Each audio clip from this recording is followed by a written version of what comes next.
чинь сонгуул маань хэдхэн сарын дараа болох гэж идэг. Тэ 5-6 сарын дараа болох гэж идэг. Тэгэхээр та огцруулах асуудлыг гаргаж ирж байгаа нь өөрөө хүмүүсийн дундуур асуудал болохоор үгүй одоо огцроод яах юм бэ? Хэдхэн сар үлдчихэд байх чинь. Уянга дахиад шоуд ч л байгаа юм хийж байгаа юм уу? Гэж нэг яриа өсөд байгаа шүү дээ. Энэ дээр таны байр суурь.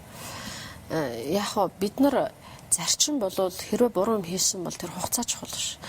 Яагаад хугацааг нэгдүгээр тавиад байгааг би ойлгохгүй. Хэрвээ буруу байгаа бол хугацаа харгалзахгүй огцруулж лаах ёстой, хариуцлага тооцож авах ёстой. Энэ ч бол зарчим шүү дээ. Хэрвээ санаж байгаа бол Эрдэнэтийн энэ 49%-ийг хууль бусаар зарах энэ ажлыг сайхан билег ерөнхий сайд огцрохоос 2 хоногийн өмнө хийсэн шүү дээ. Тэгэхээр бид нар 2 хоногийн өмнө ч гэсэн огцруулж явах хэрэгтэй байсан юм аа гэдгийг л эндээс харж байгаа юм л та.